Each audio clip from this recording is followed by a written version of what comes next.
ഇത് mass മോട്ടോഴ്സിന്നാണ്. ഹീറോൻ്റെ glamour വണ്ടി general സർവീസായിട്ട് വർക്കിന് കയറിയിട്ട് നമുക്ക് എഞ്ചിൻ വർക്ക് കഴിഞ്ഞതിന് ശേഷം രണ്ടാമത്തെ സർവീസിന് വേണ്ടി വന്നതാണ്. അപ്പോൾ നിലവിൽ നമുക്ക് ജനറൽ സർവീസ് പറഞ്ഞിട്ടുണ്ട്, എഞ്ചിൻ ഓയിൽ മാറ്റണം, അതേപോലെ തന്നെ സ്ലോ സ്പീഡിൽ ഇടയ്ക്ക് വണ്ടി ഓഫ് ആവണം കംപ്ലൈൻറ്റ് പറഞ്ഞിട്ടുണ്ട്. പിന്നെ ഫസ്റ്റ് സ്റ്റാർട്ട് ചെയ്യുന്ന സമയത്ത് മൂവ് ആവാനായിട്ടൊരു ബുദ്ധിമുട്ടൊക്കെ പറഞ്ഞിട്ടുണ്ട് കേട്ടോ. നിലവിൽ നമ്മൾ വണ്ടി ഓടിച്ച് നോക്കുന്ന സമയത്തായാലും സ്ലോ സ്പീഡിൽ വണ്ടി ഓഫ് ആവുന്ന കംപ്ലൈൻറ്റ് ഒന്നും കിട്ടിയിട്ടുണ്ടായില്ല. മോർണിംഗ് സ്റ്റാർട്ടിങ്ങിൻ്റെ കംപ്ലൈൻറ്റ് എനിക്ക് തോന്നുന്നു ചോക്കിട്ട് ഉപയോഗിച്ച് കഴിഞ്ഞാൽ റെഡി ആവേണ്ടതാണ്. കാരണം ഇപ്പോഴത്തെ ക്ലൈമറ്റിൻ്റെ തണുത്തതിൻ്റെ ആവാം. പിന്നെ പെട്രോളിൻ്റെയും പ്രോബ്ലംസ് ഉണ്ട് ഇപ്പോൾ നിലവിൽ. കാരണം എത്തനോൾ മിക്സ് ചെയ്ത പെട്രോൾ ഉപയോഗിക്കുന്നതിൻ്റെയും പ്രോബ്ലംസ് ഉണ്ട്. പക്ഷേ പ്രത്യക്ഷത്തിൽ നമുക്ക് ഓടിക്കുമ്പോൾ അങ്ങനെ മേജറായിട്ടൊരു കംപ്ലൈൻറ്റ് ആയിട്ടും തോന്നുന്നില്ല കേട്ടോ. ഞാൻ അതിൻ്റെ സർവീസിൻ്റെ ഭാഗമായിട്ട് ബാക്ക് ബ്രേക്കിൻ്റെ ഭാഗം തുടങ്ങി ചെക്ക് ചെയ്യാൻ വേണ്ടി അയച്ചിട്ടുണ്ട്. ബ്രേക്ക് ലൈനർ മാക്സിമം നമ്മൾ ഉപയോഗിച്ച് തീർന്നിട്ടുണ്ട്. അപ്പോൾ ബ്രേക്ക് ലൈനർ നമുക്ക് മാറ്റിയിടണം. അതേപോലെ തന്നെ ബ്രേക്ക് നമുക്ക് ഒന്ന് അയച്ച് ഗ്രീസ് ചെയ്ത് റീസെറ്റ് ചെയ്യാം. ബാക്ക് വീലിൻ്റെ ബെയറിംഗ് ഒക്കെ ചെക്ക് ചെയ്ത് വേറെ കുഴപ്പമൊന്നുമില്ല. ഹബിന് ചെറിയൊരു തേയ്മാനമുണ്ട്, തൽക്കാലം നമുക്കത് ക്ലീൻ ചെയ്തിടാം. അതേപോലെ തന്നെ ചെയിൻ സ്പ്രോക്കറ്റ് ചെറിയ ലൂസ് ഉണ്ട്, അത് നമുക്ക് ടൈറ്റ് ചെയ്തിടുന്നുണ്ട്. എയർ ഫിൽറ്റർ ചെക്ക് ചെയ്യാനും ക്ലീനിങ്ങിനൊക്കെ ആയിട്ട് അയച്ചിട്ടുണ്ട്. അപ്പോൾ ജസ്റ്റ് ഒന്ന് ക്ലീൻ ചെയ്ത് റീസെറ്റ് ചെയ്താൽ മതി, വലിയ പഴക്കമായിട്ടില്ല.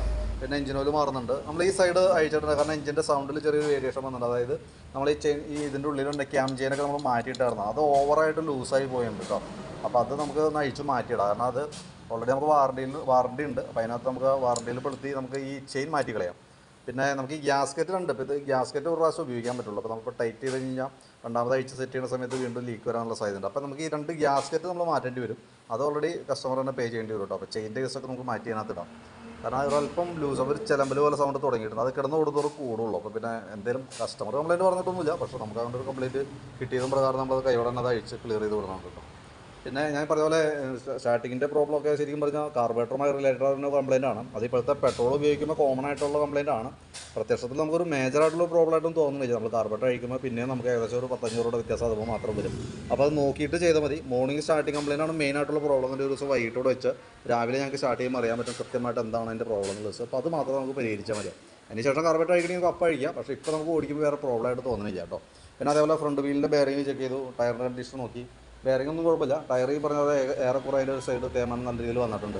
അപ്പോൾ അതൊന്ന് ശ്രദ്ധിച്ചേക്കാം. ഫ്രണ്ടിലത്തെ ബ്രേക്ക് പാഡൊക്കെ നമ്മൾ ചെക്ക് ചെയ്യാൻ വേണ്ടിയിട്ട് അയച്ചാണ്. ബ്രേക്ക് പാഡ് സെറ്റൊക്കെ നമ്മൾ അഴിച്ചൊന്ന് ക്ലീൻ ചെയ്ത് റീസെറ്റ് ചെയ്യുന്നുണ്ട്. അപ്പോൾ പാഡ് ഏകദേശം നമുക്ക് കുറച്ചുകൂടി ഓടിക്കാനുള്ളൂ കേട്ടോ. ഒന്ന് ശ്രദ്ധിച്ചേക്കാം. ഏകദേശം അതിൻ്റെ ഇൻഡിക്കേഷൻ ലൈനോട് എടുത്തായിട്ടുണ്ട്.